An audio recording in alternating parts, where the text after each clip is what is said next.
So here's a list of Godzilla x Kong: The New Empire early reactions to the movie. Godzilla x Kong: The New Empire gets released this week, and first reactions are in, and pretty much as expected, they're mixed. It seems if you are a big fan of these types of movies, you'll probably be happy with the film. The critics were not big on Godzilla vs. Kong, scoring 76% on Rotten Tomatoes, but the fans liked it, which got a 91% audience score, so the same will probably apply for The New Empire. Per the official synopsis, the film follows up with the explosive showdown of Godzilla vs. Kong, with an all-new adventure that pits the almighty Kong and the fearsome Godzilla against a colossal, undiscovered threat hidden within our world, challenging their very existence, and our own. Godzilla x Kong: The New Empire delves further into the histories of these titans and their origins, as well as the mysteries of Skull Island and beyond, while uncovering the mythic battle that helped forge these extraordinary beings and tied them to humankind forever. Adam Wingard returns to direct. The flick stars Rebecca Hall, Brian Tyree Henry, Dan Stevens, Kaylee Hoddle, Alex Ferns, and Fala Chen. So what do the reactions say? Godzilla x Kong: The New Empire wasn't able to hit as hard as the first film. Fight scenes were not as exciting, human plotlines even worse and uninteresting. Not a terrible movie, but a downgrade. Final act was fun though. Godzilla x Kong is a momentous spectacle that dazzles with its vibrant Technicolor visuals. The epic battles between the titans are jaw-dropping and are accompanied by a story with a gargantuan heart. Plus, there's Dan Stevens flexing in a Hawaiian shirt for 2 hours. Godzilla x Kong is an atomic blast, a fantastically weird, psychedelic trip through the Showa era with all the vibrance of an 80s album cover. This thing is an absurdist romp, crimson apes, frost dragons, a delightfully absurd Dan Stevens, another fun entry in the MonsterVerse. Godzilla x Kong: The New Empire is underwhelming. It feels like 90% setup for a final battle that's solid but can't live up to all that build-up. There is a fresh approach to the characters which works, but it never quite gels with the main story. Dan Stevens does rip though.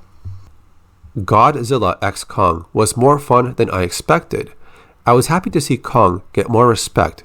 It was nice to see more monsters and less annoying humans. The battles were cool but corny, and the science got a little too nerdy. Felt like Christopher Nolan and WWE made a monster movie. Godzilla x Kong is a really great King Kong movie. The human stuff is notably clunky. Poor Rebecca Hall saddled with so much dry exposition, but Kong has so many scenes centered on him, and I just love the big guy. And the final fight sequences are pure monster mayhem delight. Godzilla x Kong: The New Empire suffers from an extremely slow start due to lack of dialogue, which is more cheesy than entertaining. When titans go toe-to-toe, the action is incredible, but that's not enough. Looks pretty, but unfortunately misses more than it hits. Godzilla x Kong is an absurdly fun ride, a teaming of titans with tremendous scale and a fast-paced adventure. This movie knows to deliver pure fun on a huge scale. My advice, just strap in and enjoy the ride. Godzilla x Kong is non-stop/fun kaiju action that fans of monster movies love. Both Godzilla and Kong take center stage in this latest entry in Legendary's evolving MonsterVerse. Brian Tyree Henry and Dan Stevens are fun together, but this movie belongs to the giant monsters. Godzilla x Kong: The New Empire rules. Director Adam Wingard fully embraces the tone of a fantasy rock opera, complete with a synth-heavy score, heavy metal visuals, and killer 80s needle drops. Incredibly silly and heartfelt at times, it's a sincere love letter to the Showa era.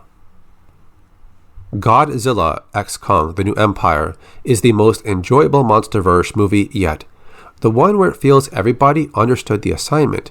Story is a bit thin, but the Titan smashing more than makes up for it.